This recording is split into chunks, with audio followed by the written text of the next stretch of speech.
Some people laugh at old superstitions, but sometimes they're warnings. Warnings that are meant to save lives. Welcome to Creepy Files, where real stories meet terrifying truths. If you're new here, hit like and subscribe. You never know. The next story might be yours. My name is Janice. I live in Tambo, Paranaque City. And what I'm about to tell you changed the way I see the world forever. This story isn't just mine. It belongs to my friend Shane. And it begins with a celebration that ended in tragedy.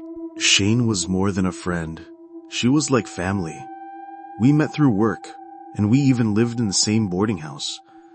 2 years of sharing food, stories, and dreams. She was younger than me by 10 years, but you'd never feel it. We clicked instantly. Shane had been working hard for one reason: to put her younger brother through college. When he finally graduated, she felt it was time to go home.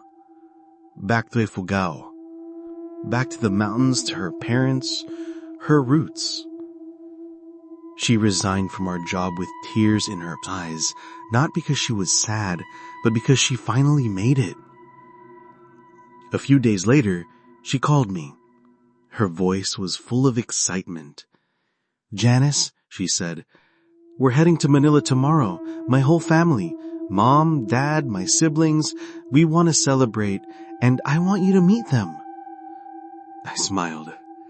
I was happy for her. But then her tone changed.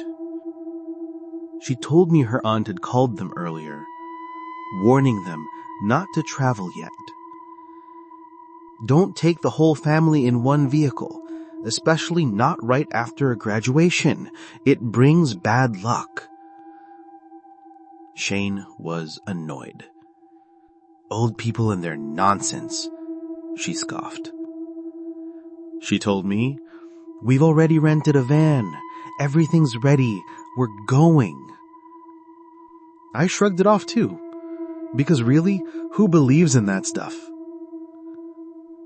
They left before sunrise. The vehicle was full.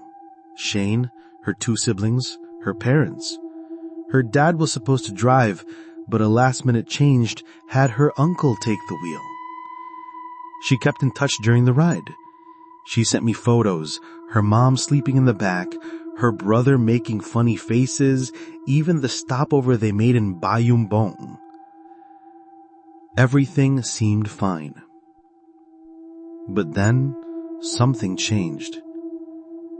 She messaged me. "Hey, are you awake? I feel weird. My heart's racing. I think I'm gonna throw up."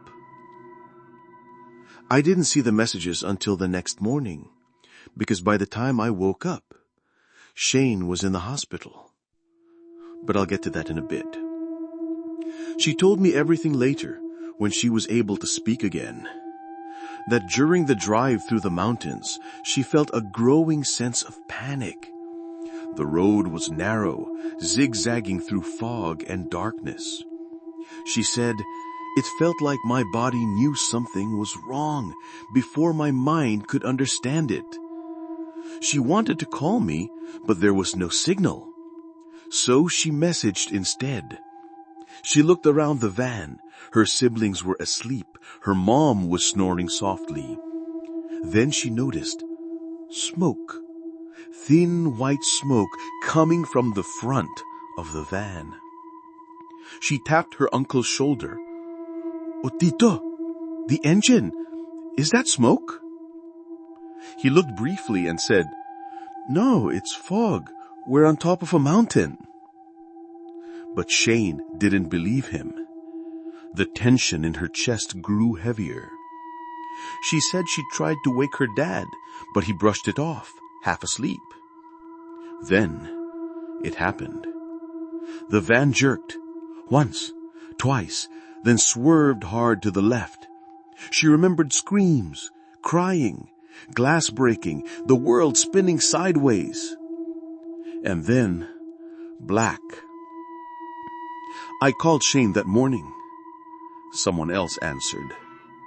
It was her cousin. The voice was shaking.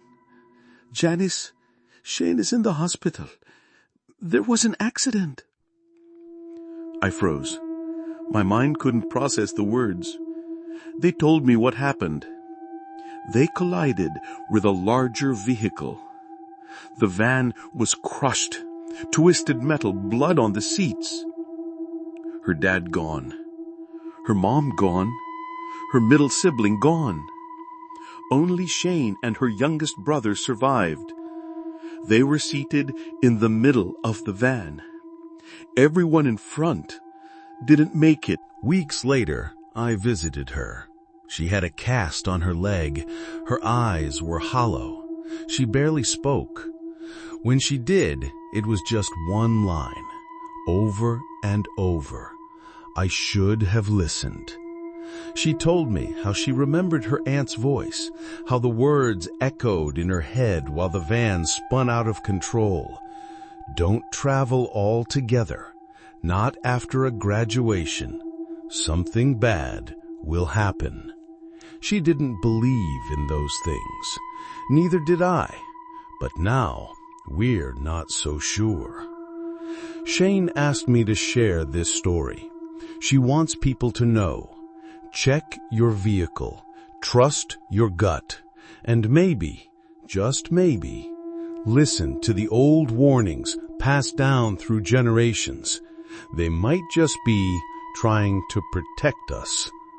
Thanks for listening to True Horror Experience.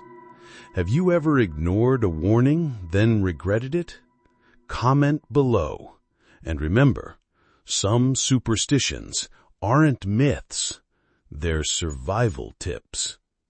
Subscribe to Creepy Files, where every story might just be your own.